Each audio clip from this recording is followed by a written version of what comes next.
नमस्कार मंडळी. स्वामी ज्योतिषमध्ये मी सौ जयश्री रत्नदीप पत्रे स्वामी तुमचं मनपूर्वक स्वागत करते.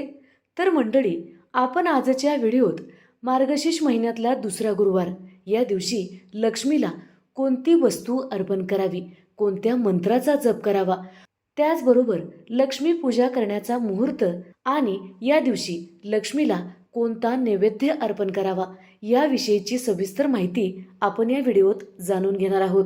तर मंडळी, मार्गशीर्ष महिन्याच्या दुसऱ्या गुरुवारी माता लक्ष्मीला ही एक वस्तू अर्पण केल्यामुळे त्या आपल्या घरात स्थिर होतात आणि आपल्यावर आशीर्वादाचा हात ठेवतात. मार्गशीर्ष महिन्यातील दुसरा गुरुवार या दिवशी कोणता मंत्र म्हणावा यामुळे माता लक्ष्मी प्रसन्न होतात. तर तो मंत्र आहे ओम महालक्ष्मीचे विद्मही विष्णू पत्नीचे धीमही तन्नो लक्ष्मी प्रचोदयात. या मंत्राचा जप केल्यामुळे माता लक्ष्मीसोबत विष्णू भगवान सुद्धा प्रसन्न होतात. तर मंडळी, मार्गशीर्ष महिन्यातील दुसऱ्या गुरुवारी लक्ष्मीचा आवडता नैवेद्य आहे दुधाची खीर आणि गूळ आणि चणे. हा नैवेद्य माता लक्ष्मी आनंदाने स्वीकारतात आणि आपणास आशीर्वाद देतात. दुसरा मार्गशीर्ष गुरुवार लक्ष्मी पूजा करण्याचा शुभ मुहूर्त जाणून घेऊयात. तर या दिवशीचा शुभ मुहूर्त आहे दुपारी 5:45 ते संध्याकाळी 7:15 लक्ष्मी पूजा करण्यासाठी मुहूर्त आहे. तर या वेळेपर्यंत तुमची लक्ष्मी पूजा, कथा आणि आरती झाली पाहिजे, तरच आपणास शुभ फळाची प्राप्ती होते. कारण ज्योतिषशास्त्रात मुहूर्ताला खूप अधिक महत्त्व आहे. कोणतीही पूजा शुभ मुहूर्तावर केली तर त्याचे शुभ आशीर्वाद आपणास प्राप्त होतात, म्हणून शुभ मुहूर्तावर पूजा करावी.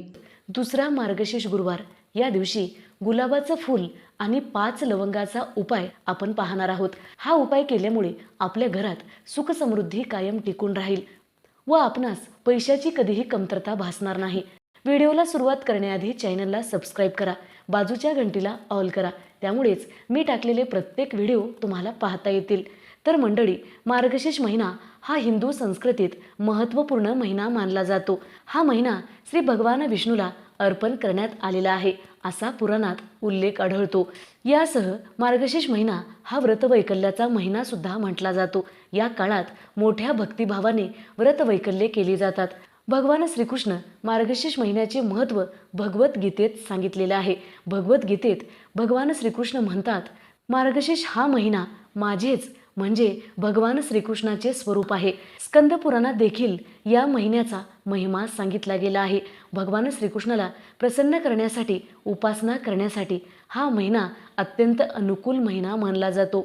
या महिन्यात भगवान विष्णूची मनोभावे पूजा केल्याने अगणित पुण्य आपणास प्राप्त होते. मार्गशीर्ष महिन्यात देवी लक्ष्मीला प्रसन्न करण्यासाठी गुरुवारचे व्रत आणि उपवास केला जातो. तर मंडळी, धनप्राप्तीसाठी आपणास मार्गशीर्ष गुरुवारी हा उपाय करायचा आहे. तर मंडळी, धनप्राप्ती व्हावी अशी इच्छा प्रत्येक व्यक्तीच्या मनात असते. पौराणिक काळ असो किंवा आधुनिक काळ, पैशाशिवाय कोणतेही काम करणे अशक्य आहे.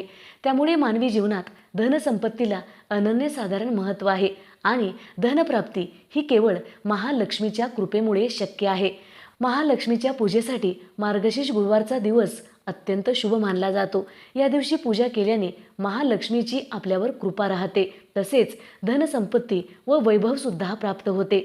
आज आपण मार्गशीर्ष गुरुवारी कोणता उपाय केल्याने महालक्ष्मी आपल्यावर प्रसन्न होते याविषयीची माहिती पाहूया. तर मंडळी, मार्गशीर्ष गुरुवारी आपण मनोभावे भक्तिभावाने महालक्ष्मीची पूजा करतो. महालक्ष्मीला प्रसन्न करण्यासाठी आपणास तुपाचा दिवा लावायचा आहे. तुपाचा दिवा लावल्यामुळे महालक्ष्मी प्रसन्न होते. तुपाचा दिवा लावल्यानंतर महालक्ष्मीची विधिवत पूजा करावी. महालक्ष्मीचा विधिवत अभिषेक करावा. महालक्ष्मीचा अभिषेक कसा करायचा आहे? महालक्ष्मीला प्रथम गंगाजलाने अभिषेक करायचा आहे. गंगाजल नसेल तर आपण शुद्ध जल घेऊ शकता. त्यानंतर महालक्ष्मीला हळदीचा अभिषेक करायचा आहे. त्यानंतर महालक्ष्मीला कुंकाने अभिषेक करायचा आहे. कुंकाने अभिषेक झाल्यानंतर महालक्ष्मीला गुलाबजलाने अभिषेक घालायचा आहे. त्यानंतर पंचामृताचा अभिषेक करावा. सर्व अभिषेक झाल्यानंतर महालक्ष्मीला चौरंगावर स्थापन करावं. त्यानंतर महालक्ष्मीला चंदन केशराचा तिलक करावा. चंदन केशर नसेल तर आपण कुंकाचा तिलक करू शकता. हळदी कुंकू महालक्ष्मीला अर्पण केल्यानंतर अखंड अक्षता अर्पण करायचा आहे। त्यानंतर महालक्ष्मीची विधिविधानाने पूजा झाल्यानंतर आपणास गुलाबाचं एक फूल घ्यायचं आहे, त्यामध्ये 5 लवंग ठेवायचं आहे। लवंग आपणास गुलाबाच्या फुलामध्ये झाकून ठेवायचं आहे। ते लवंग कोणालाही दिसणार नाही याची विशेष काळजी घेतली पाहिजे। गुलाबाच्या फुलामध्ये लवंग लपवून आपणास महालक्ष्मीला अर्पण करायचं आहे। असं केल्यामुळे महालक्ष्मी आपल्यावर प्रसन्न होतात व आपल्या घरामध्ये त्या स्थिर होतात। ज्या घरामध्ये महालक्ष्मी स्थिर असतात त्या घरामध्ये कधीही पैशाची कमतरता भासत नाही। महालक्ष्मीला प्रसन्न करण्यासाठी हा उपाय खूप प्रभावशाली आहे। हा उपाय केल्यामुळे आपणास लवकरच धनप्राप्तीचे योग जुळून येतील आणि आपल्या घरात धन बरकत येऊ लागेल। तर मंडळी या गुलाबाच्या फुलाचं नंतर काय करावं, तर शुक्रवारी म्हणजे उत्तर पूजा करताना महालक्ष्मीची विधिवत पूजा झाल्यानंतर आरती करावी आणि उत्तर पूजा करून महालक्ष्मीला अर्पण केलेलं ते गुलाबाचं फूल आणि लवंग आपणास घ्यायचं आहे आणि आपल्या पर्समध्ये ठेवायचं आहे। हे आपण लाल किंवा पिवळ्या कपड्यात बांधू शकता। असं केल्यामुळे आपणास धनप्राप्ती होऊ शकते। जर आपण पर्समध्ये ठेवू शकत नसाल तर आपण ज्या जागी पैसे ठेवतो, दागदागिने ठेवतो त्या ठिकाणी हे फूल ठेवायचं आहे। असं केल्यामुळे आपणास धनाची प्राप्ती होते। पण हे फूल जास्त दिवस ठेवायचं नाही। येता गुरुवार आल्यानंतर या फुलाचं आपणास विधिवत विसर्जन करायचं आहे। 8 दिवस आपणास हे फूल आपल्या जवळ ठेवायचं आहे। असं केल्यामुळे महालक्ष्मीचा आपणास आशीर्वाद प्राप्त होतो। नंतर दुसऱ्या गुरुवारी आपणास विधिविधानाने या फुलाला विसर्जन करायचं आहे।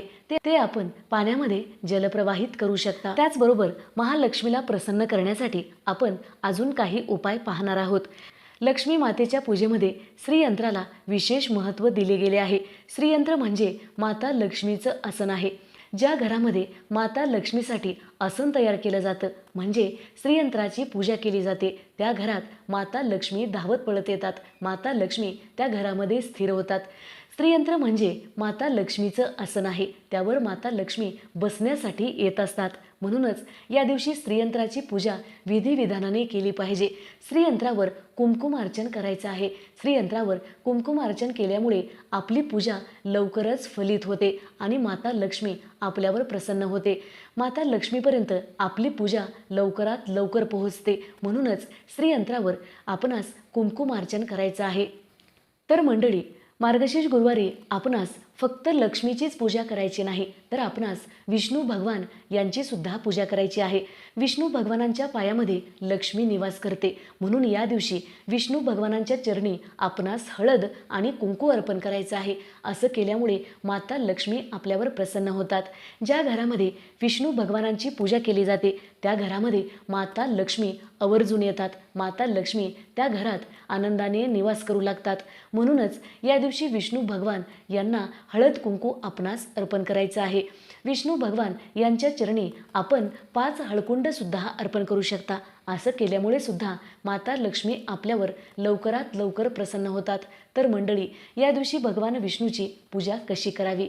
जर आपल्याकडे भगवान विष्णूची फोटो किंवा मूर्ती नसेल तर आपण विष्णू अवताराची एखादी मूर्ती आपल्या देवाऱ्यात असेल तर त्यांची सुद्धा आपण पूजा करू शकता। जर आपल्या देवाऱ्यामध्ये बाळकृष्णाची मूर्ती असेल किंवा विठ्ठलाची मूर्ती असेल तर आपण हा उपाय त्यांच्या मूर्तीवर सुद्धा करू शकता। असं केल्यामुळे आपणास अखंड लक्ष्मीची प्राप्ती होते। तर मंडळी, आपण दुसऱ्या मार्गशीर्ष गुरुवारी माता लक्ष्मीची पूजा कशी करावी, कोणत्या मंत्राचा जप करावा व कोणता नैवेद्य अर्पण करावा याविषयीची सविस्तर माहिती पाहिलेली आहे। जर व्हिडिओ आवडलेला असेल तर नक्की लाईक करा, शेअर करा, सबस्क्राईब करा, बाजूच्या घंटीला ऑल करा, त्यामुळेच मी टाकलेले प्रत्येक व्हिडिओ तुम्हाला पाहता येतील। धन्यवाद। श्री महालक्ष्मी नमः।